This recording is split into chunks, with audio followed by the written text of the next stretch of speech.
Class आज का जो हमारा टॉपिक होने वाला है, हम उद्योगों के बारे में डिस्कस करेंगे। इसके अंदर आज हम दो टॉपिक को कवर करेंगे, लोहा उद्योग और एल्युमिनियम उद्योग। जैसे कि आप जानते हैं, यहाँ से हर बार एग्जाम में प्रश्न पूछे जाते हैं। एक हमने टेस्ट सीरीज भी स्टार्ट करी है ज्योग्राफी की, आप वहाँ से देख सकते हैं। जो हम थ्योरी करा रहे हैं वो वहाँ पर आपको 100% वहाँ पे रिवीजन भी होगा और आपके एग्ज़ाम में आपके नंबरों को इंक्रीज़ करने में काफ़ी हेल्पफुल रहने वाली है। तो क्लास इस वीडियो को शुरू से लेकर लास्ट तक आपको देखना है। औद्योगिक विकास जो हुआ था 1853 में हुआ था भारत में। सबसे पहले ये चारकोल पर आधारित था और ये क्या हो गया था, हमारा विफल हो गया। ठीक है। तो सबसे पहले औद्योगिक विकास की शुरुआत कब हुई थी? 1853 में हुई थी और ये क्या हो गया था, यहाँ पर विफल हो गया था। इस पॉइंट को आपको याद रखना है। उसके बाद 1854 में सूती मिल की स्थापना हुई थी। उसको नाना भाई डाबर के द्वारा मुंबई में की गई थी। औद्योगिक विकास सबसे पहले 1853 में हुआ था। चारकोल था, लोहा प्रगलन संयंत्र था, ये फेल हो गया था। फिर 1854 में सूती मिल की स्थापना की गई थी नाना भाई डाबर के द्वारा। कहाँ पर? मुंबई में। यहीं पे बात करते हैं प्रथम औद्योगिक नीति ये कब आई थी? तो 6 अप्रैल 1948 को प्रथम औद्योगिक नीति आई थी और दूसरी कब आई थी? 56 में। तो पहला पॉइंट याद रखना है, प्रथम औद्योगिक नीति कब आई थी? 1948 में और दूसरी 1956 में ये औद्योगिक नीति आई थी। सबसे पहले कौन थे? श्यामा प्रसाद मुखर्जी के द्वारा इसको प्रस्तुत किया गया था। पहली औद्योगिक नीति 1948 में श्यामा प्रसाद मुखर्जी के द्वारा इसको प्रस्तुत किया गया था और जो दूसरी आई थी 30 अप्रैल 1956 में आई थी। क्लास आप जानते हो ये पॉइंट इकोनॉमिक्स के हिसाब से सबसे ज़्यादा इम्पोर्टेंट है, ये कई बार एग्जाम में आया है। 24 जुलाई 1991 यहाँ पर औद्योगिक क्षेत्र में उदारीकरण, निजीकरण और वैश्वीकरण की नीति को घोषणा की गई थी, जिसको एलपीजी के नाम से भी जानते हैं। ठीक है। यानी उदारीकरण, उसके बाद निजीकरण और वैश्वीकरण की नीति कब स्टार्ट करी गई थी? वो 1991 में इसको स्टार्ट किया गया था। तो इन सभी पॉइंट को क्लास आपको याद रखना है। 1948 में पहली औद्योगिक नीति आई थी, 1956 में दूसरी औद्योगिक नीति आई थी और 1991 में एलपीजी को क्या किया गया था? ओपन कर दिया गया था। यानी उदारीकरण, निजीकरण और वैश्वीकरण। आगे देखते हैं। भारत में लोहा इस्पात उद्योग का जो विकास हुआ था ये कब हुआ था? लोहा उद्योग इस्पात का विकास 1874 में किया गया था। कहाँ पर? पश्चिम बंगाल के कुल्टी में। लोहा इस्पात उद्योग का विकास कब किया गया था? 1874 में किया गया था। कहाँ पर? पश्चिम बंगाल के कुल्टी में। यहीं पर आयरन वर्क्स की स्थापना की गई थी। किस चीज़ की स्थापना करी गई थी? आयरन वर्क्स की स्थापना 1874 में पश्चिम बंगाल के कुल्टी में की गई थी। सबसे पहले जो Tata iron and steel company की स्थापना की गई थी, यानी टिस्को की स्थापना 1907 में की गई थी। वेरी इंपॉर्टेंट है क्लास अभी ये। टिस्को की स्थापना 1907 में की गई थी। कहाँ पर की गई थी? झारखंड जमशेदपुर में की गई थी। टिस्को की फुल फॉर्म क्या है? Tata iron and steel company. क्या ये? Tata iron steel company TISCO की ये फुल फॉर्म है। 1907 में झारखंड के जमशेदपुर में इसकी स्थापना की गई थी। क्लास यहाँ पर नदियों भी पूछ लेता है, तो स्वर्णिम रेखा और खरगई नदी पर इसकी स्थापना की गई थी। स्वर्ण रेखा और किस पर? खरगई नदी पर इसकी स्थापना की गई थी। आगे देखते हैं।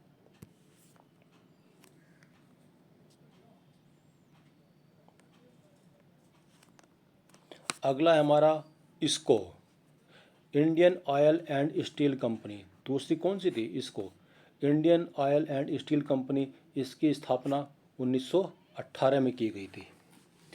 टिस्को की स्थापना कब की गई थी? इस पॉइंट को रिवीजन कर लेते हैं। टिस्को की स्थापना 1907 में की गई थी। कहाँ पर की गई थी? जमशेदपुर झारखंड में की गई थी। इसको की स्थापना 1918 में की गई थी। पश्चिम बंगाल में की गई थी। कहाँ पर? पश्चिम बंगाल में। इसको की स्थापना पश्चिम बंगाल में, और ये दामोदर नदी के किनारे स्थित है। इन पॉइंट को याद रखना। इसको की स्थापना कब की गई थी? 1918। टिस्को की स्थापना 1907 में ये करी गई थी हमारी झारखंड में। झारखंड जमशेदपुर में। और ये कहाँ पर की गई थी इसको की? पश्चिम बंगाल में। इन पॉइंट को क्लास आपको याद रखना है। पहली औद्योगिक नीति कब आई थी? तो पहली औद्योगिक नीति 1948 में आई थी, ठीक है। और दूसरी कब आई थी? 1956 में।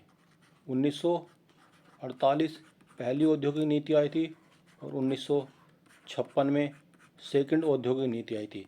एलपीजी उदारीकरण, प्राइवेटाइजेशन और ग्लोबलाइजेशन ये कब आया था? 1991 में आया था। तो ये सभी पॉइंट्स आपको क्लास बार बार याद रखने हैं। BISL इसकी स्थापना कब की गई थी? 1923 में। इसकी फुल फॉर्म क्या है? Visvesvaraya iron and steel limited. Visvesvaraya iron and steel limited BISL की फुल फॉर्म है। इसकी स्थापना 1923 में की गई थी। कर्नाटक के शिमोग जिले में BISLI कहाँ पर है? ये कर्नाटक में स्थित है। 1923 में स्थापना की गई थी। और ये कहाँ पर है? भ्रदा नदी के किनारे स्थित है। ये कहाँ पर है? भ्रदा नदी के किनारे स्थित है। इन नदियों को पूछा जाता है एग्जाम में क्लास, तो ये पॉइंट आपको जरूर याद रखना है। आगे देखते हैं क्लास। अगला पॉइंट है HSL, Hindustan steel limited. Very very important है। HSL Hindustan steel limited. Class ये 3 जगह इसकी स्थापना की गई थी। 1956 में, 1959 में, फिर 1959 में। 1955 था भिलाई स्टील प्लांट, इसकी स्थापना छत्तीसगढ़ में। भिलाई कहाँ पड़ता है? छत्तीसगढ़ में। तो 1955 में इसकी स्थापना छत्तीसगढ़ में की गई थी। ये USSR यानी आज का जो रूस है, पहले इसका नाम रसिया था, तो रसिया के सहयोग से की गई थी ये। और 1959 से इसने कार्य करना प्रारंभ कर दिया था। फिर दूसरा 1959 में ही HSR की स्थापना उड़ीसा में की गई थी। ये राउरकेला में, उड़ीसा में कहाँ पर? राउरकेला में की गई थी, कोयल नदी के किनारे। कहाँ पर? कोयल नदी के किनारे की गई थी इसकी स्थापना। ये जर्मन के सहयोग से की गई थी। भिलाई छत्तीसगढ़ में है, ये USSR के सहयोग से इसकी स्थापना की गई थी। बात करते राउरकेला, ये उड़ीसा में स्थित है, ये जर्मनी के सहयोग से इसकी स्थापना की गई थी।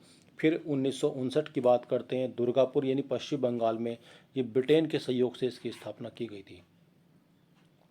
देखो अभी एक प्रश्न पूछा जाता है, भिलाई कहाँ पर है ये? तो भिलाई की बात करते हैं, ये छत्तीसगढ़ में स्थित है। ये राउरकेला कहाँ पर है? उड़ीसा में है। ये राउरकेला कहाँ पर है? ये उड़ीसा में स्थित है। दुर्गापुर कहाँ पर है? ये तो दुर्गापुर पश्चिम बंगाल में। ये ब्रिटेन के सहयोग से इसकी स्थापना की गई थी। आगे क्लास, जो ये बोकारो स्टील प्लांट है, ये कहाँ पर स्थित है? तो बोकारो स्टील प्लांट ये झारखंड में स्थित है। ये इसको भी USSR के सहयोग से बनाया गया था 1964 में। बोकारो कहाँ पर है? झारखंड में। तो यहाँ पर नदी कौन सी हो जाएगी? दामोदर नदी। इसको USSR के सहयोग से बनाया गया था। आगे देखते हैं।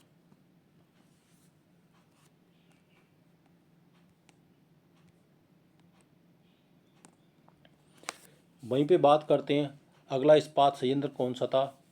विशाखापत्तनम इस्पात संयंत्र। तो जो विशाखापत्तनम इस्पात संयंत्र है, ये आंध्र प्रदेश में स्थित है। 1979 में यानी 1979 में इसकी स्थापना की गई थी। 1979 में इसकी स्थापना की 1979 में इसकी स्थापना की गई थी, 1979 में, ठीक है। इंडिया और USSR के द्वारा विशाखापट्टनम इस्पात संयंत्र कहाँ पर है? ये तो विशाखापट्टनम इस्पात संयंत्र आंध्र प्रदेश में है। 1982 में इसको स्वीकृति प्रदान की गई थी। भारत का पहला समुद्री तटीय इस्पात कारखाना है ये। भारत का पहला समुद्री तटीय इस्पात कारखाना कौन सा है? ये विशाखापट्टनम है। यह कोयला दामोदर नदी घाटी से प्राप्त होता है। इसके लिए जो कोयला आता है क्लास, ये कहाँ से आता है? दामोदर नदी घाटी से आता है।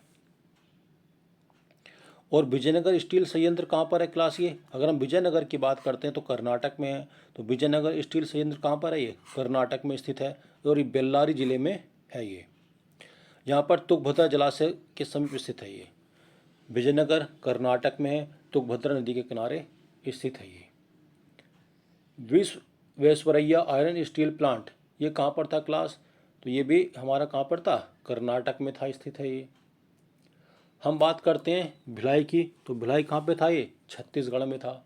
राउरकेला उड़ीसा में था। ये दुर्गापुर कहाँ पे था? पश्चिम बंगाल में था। बोकारो कहाँ पे था क्लास? ये झारखंड में था। ये टिस्को की स्थापना कहाँ पर की गई थी? तो जमशेदपुर में की गई थी।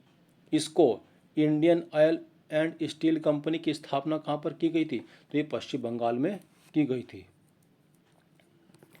आगे देखते हैं क्लास। अब आगे हमारे कौन से हैं? ये एल्युमिनियम उद्योग हैं। ये क्लास एल्युमिनियम उद्योग का लोहे के बाद सबसे महत्वपूर्ण उद्योग माना जाता है। लोहा उद्योग के बाद एल्युमिनियम उद्योग क्या है? सबसे बड़ा और सबसे महत्वपूर्ण उद्योग इसको माना जाता है। एल्युमिनियम उद्योग की स्थापना कब की गई थी? 1937 में। 1937 में एल्युमिनियम उद्योग की स्थापना की गई थी।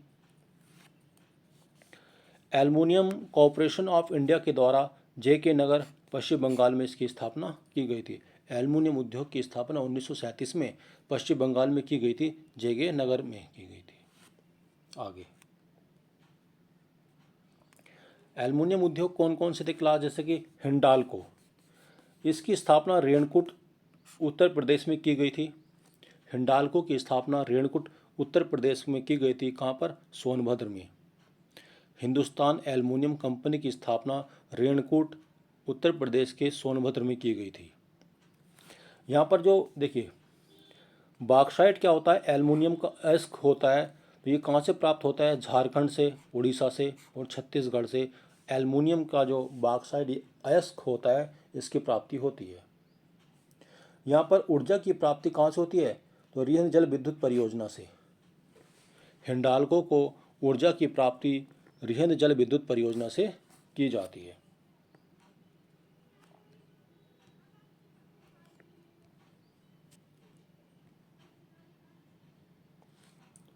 उसके बाद अभी हमने जाना हिंडाल्को को, उसके बाद हम क्या पढ़ेंगे? बाल को।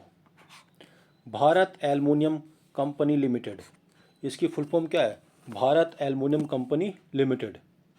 ये कहाँ पर है? बालको छत्तीसगढ़ में है। कहाँ पर है ये? छत्तीसगढ़ में। इसको जो बॉक्साइट मिलता है अमरकंटक की पहाड़ी से प्राप्त होता है और ऊर्जा NTPC के द्वारा इसको प्रदान की जाती है। इसका बालको का दूसरा कारखाना कहाँ पर है? ये महाराष्ट्र में है, रत्नागिरी में। दूसरा कहाँ पर है? महाराष्ट्र के रत्नागिरी में। और इसको जो बॉक्साइट प्राप्त होता है वो महाराष्ट्र के क्षेत्र से ही प्राप्त होता है। यहाँ पर एक जल विद्युत परियोजना भी है। कोयना जल विद्युत परियोजना कहाँ पर है? ये तो महाराष्ट्र के सतारा में है। कोयना जल विद्युत परियोजना कहाँ पर है? ये महाराष्ट्र के सतारा में स्थित है कोयना जल विद्युत परियोजना। हिंडाल्को कहाँ पर था क्लास? ये उत्तर प्रदेश में था। बालको कहाँ पर है क्लास? ये तो छत्तीसगढ़ में है। अगला क्या है क्लास? ये नालको है, नेशनल एल्युमिनियम कंपनी लिमिटेड। इसकी जो स्थापना की गई थी कोरपुट उड़ीसा में की गई है। कहाँ पर?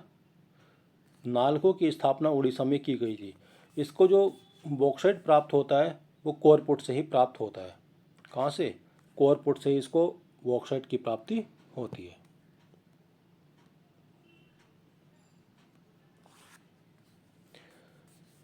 और इसको महानदी बेसिन से कोयला और ब्राह्मणी नदी से जल की प्राप्ति होती है। इसका सहयोगी देश कौन सा है? फ्रांस है।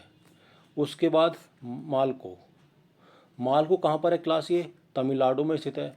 मालको कहाँ पर है? तमिलनाडु में। नालको कहाँ पर था क्लास? ये उड़ीसा में था। बालको कहाँ पर था? बालक कहाँ रहते हैं? छत्तीसगढ़ में रहते हैं।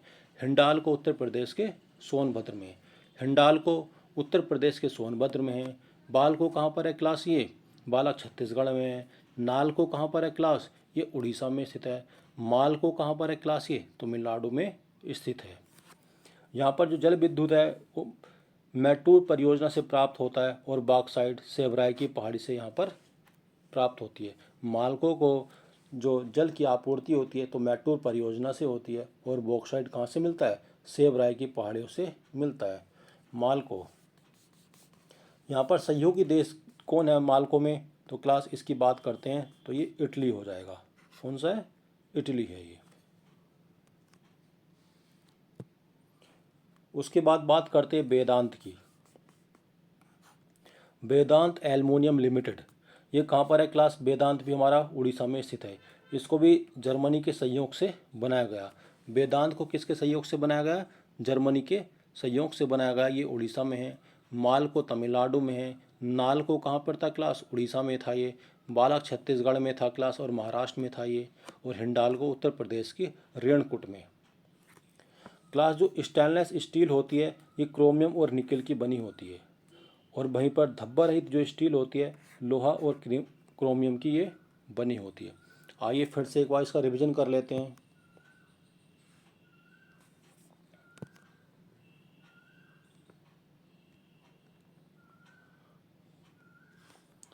देखिए ये क्या है, यहाँ पर नालको, नालको कहाँ पर है क्लास, ये उड़ीसा में है। बाल को कहाँ पर है क्लास, ये छत्तीसगढ़ में स्थित है ये क्लास। माल को कहाँ पर था, ये तमिलनाडु में था। माल को कहाँ था, ये तमिलनाडु में था। इंडाल को कहाँ था क्लास, ये कर्नाटक में था। इंडाल को कर्नाटक में था क्लास ये। वेदांत ये उड़ीसा में था ये। आगे देखते हैं क्लास। अब ये लोहा इस्पात संयंत्र की बात करते हैं। टिस्को कहाँ पे था ये, तो टिस्को जमशेदपुर झारखंड से संबंधित था ये। कहाँ से, टिस्को झारखंड से संबंधित था ये। भिलाई कहाँ पे था क्लास, ये छत्तीसगढ़ में था। भिलाई कहाँ पे था क्लास, ये तो ये छत्तीसगढ़ में था ये। दुर्गापुर ये पश्चिम बंगाल में था। राउरकेला ये उड़ीसा में था क्लास। राउरकेला कहाँ पे था क्लास, ये उड़ीसा से संबंधित हो जाएगा। बोकारो कहाँ पे था संयंत्र क्लास, ये झारखंड में था। विशाखापट्टनम संयंत्र कहाँ पे था लोहे का, ये आंध्र प्रदेश में ये स्थित था ये। क्लास जो पहली औद्योगिक नीति कब आई थी, तो पहली औद्योगिक नीति 1948 में आई थी ये। देखिए फर्स्ट औद्योगिक नीति कब आई थी, ये 1948 में। सेकंड औद्योगिक नीति कब आई थी, 1956 में आया था। एलपीजी 1991 में आया था। यानी इसके अंदर क्या था ये आपको बताना है। प्रथम सूती मिल की स्थापना कब स्टार्ट हुई थी, 1854 में स्टार्ट किया गया था। औद्योगिक क्रांति की स्थापना कब की गई थी, 1853 में। ये चारकोल से संबंधित थी। जो क्या हो गई थी क्लास, ये फेल हो गई थी। ठीक है, तो ये पॉइंट आपको याद रखना है। फिर 1854 में क्या हुआ था, सूती मिल की स्थापना यहाँ पर किसने की थी, नाना भाई डाबर के द्वारा। किसने की थी ये, नाना भाई डाबर के द्वारा इसकी स्थापना की गई थी। क्लास यदि यह वीडियो आपको पसंद आती है तो वीडियो को लाइक कीजिए, सब्सक्राइब कीजिए और शेयर कीजिए।